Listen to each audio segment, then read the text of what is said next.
ये कहानी है एक ऐसी लड़की की जो जापान से किडनैप की गई थी और 48 साल तक उसके माता पिता ने उसे ढूंढने की कोशिश की, लेकिन अंत में उसके माता पिता का सपना अधूरा रहा। उसके पिता उसे देखे बगैर ही इस दुनिया से चल बसे। तो चलिए इस कहानी को शुरू करते हैं।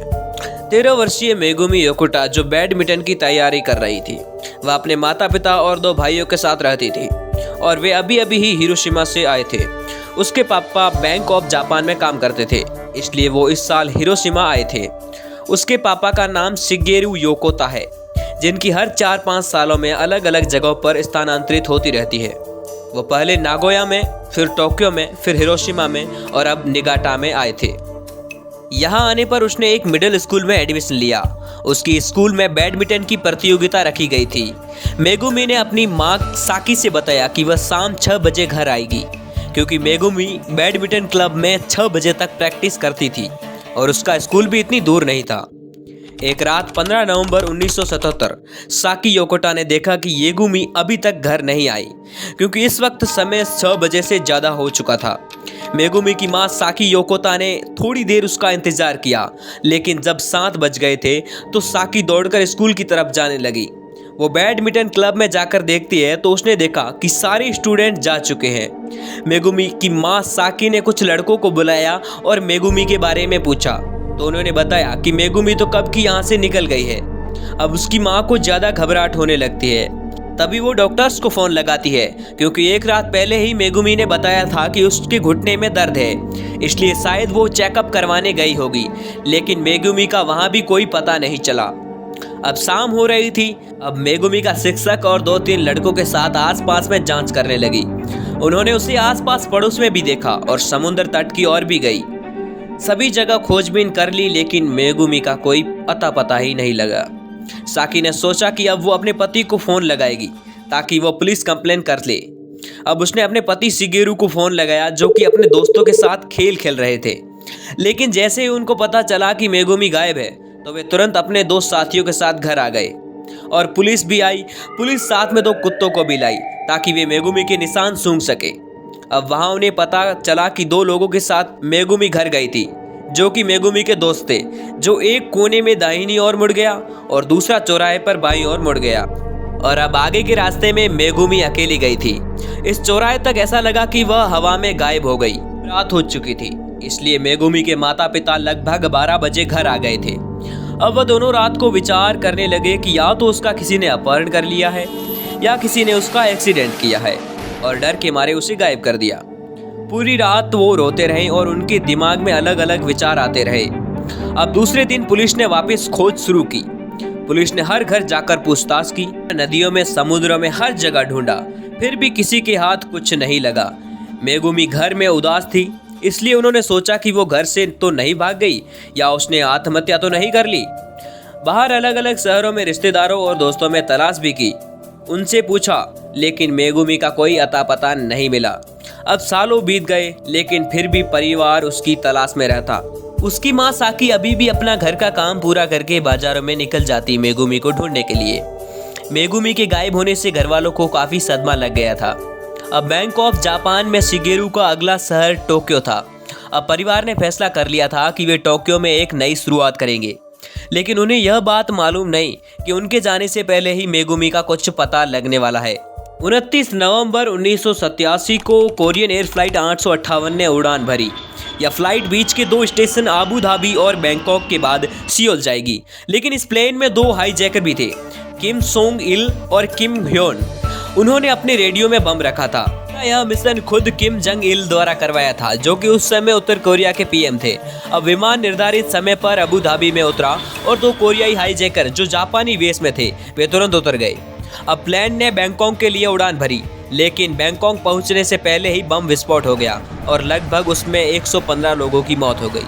अब जो 2 हाईजैकर थे उनको पकड़ लिया गया था।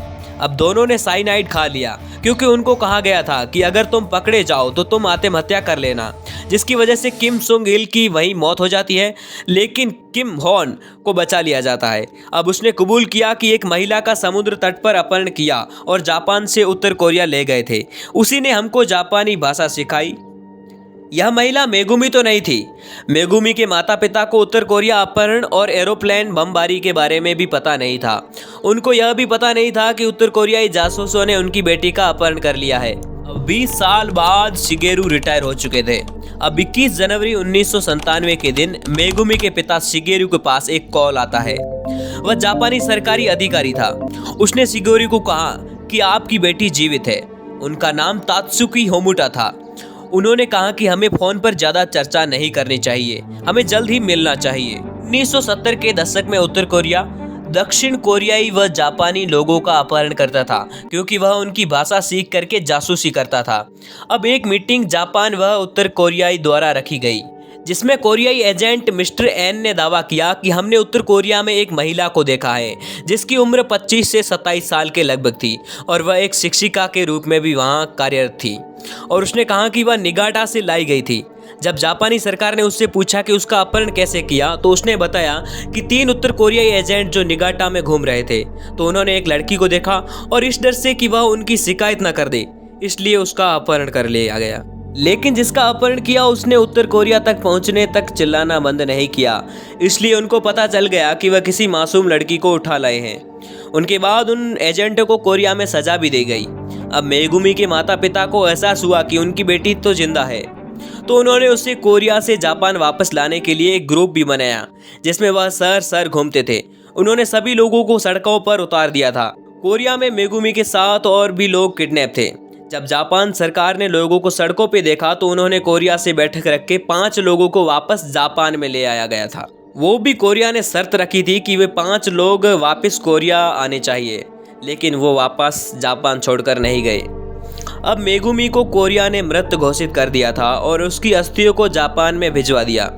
लेकिन जब राख का डीएनए लिया गया तो पता चला कि वे अस्थियां मेगुमी की थी ही नहीं। अब एक और जांच सामने आई, जिसमें पता चला कि मेगुमी ने शादी कर ली है। अब यह बात सच थी, क्योंकि मेगुमी के माता पिता को कोरिया ही ले जाया गया और उन्हें मेगुमी की बेटी को दिखाया। उन्होंने देखा कि उसका चेहरा भी मेगुमी जैसा था। जब उन्होंने मेगुमी के पति से पूछा कि मेगुमी कहाँ है, तो उसने बताया कि 1993 में उसकी मृत्यु हो गई है, क्योंकि मेगुमी ज़्यादा डिप्रेशन में चली गई थी। लेकिन मेगुमी के साथ जो कोरिया में बंदी बनाए गए थे और उन 5 लोगों को जापान में वापस लाया गया था, उनमें से एक ने बताया कि मेगुमी को उसने 1994 में देखा था, और उसने यह भी कहा कि वह अपनी बेटी और पति के साथ थी। अब यह बात तो साबित हो गई कि उसने शादी कर ली और वह बच्ची भी उसकी है। लेकिन जापान से आए व्यक्ति ने कहा कि उसने उसे 1994 में देखा था, लेकिन उसके पति ने बताया कि उसकी मृत्यु 1993 में हो गई। अब कहानी में फिर दिमाग चकरा गया है, इसलिए दोबारा जापान सरकार मेगुमी के पति से पूछताछ करती है। वह कहता है कि उसकी गलती की वजह से उसने 1994 की जगह 1993 बोल दिया था। अब जो मेगुमी के माता पिता थे वो उसको देखे बिना ही रह गए, क्योंकि मेगुमी की उत्तर कोरिया में ही मृत्यु हो गई थी। अब पूरी सच्चाई क्या थी यह उत्तर कोरिया वालों को ही पता है, क्योंकि उन्होंने पहले दावा किया कि वह मर गई है, लेकिन जब डीएनए चेक किया तो वह किसी और का था। फिर पता चला कि वह जिंदा है, लेकिन जब जांच की तो पता चला कि वह डिप्रेशन में आकर मर गई है। उसके पति ने भी झूठ बोला कि वह 1993 में मर गई है, लेकिन वह सच में तो 1994 में मर गई थी। मुझे तो उन माँ बाप पर दया आती है जिन्होंने 40 साल तक मेगुमी का वेट किया उत्तर कोरियाई से जापान आने के लिए, लेकिन फिर भी उन्हें उनका चेहरा नहीं नसीब हो पाया। दोस्तों, इसी बीच यह कहानी ख़त्म हो जाती है, और अगर आपको यह वीडियो पसंद आया हो तो वीडियो को एक लाइक करके चैनल को सब्सक्राइब जरूर करें। ऐसी ही मिस्टीरियस कहानियाँ मैं आपके लिए लाता रहूँगा। मैं आदित्य अलविदा लेता हूँ। Thanks for watching.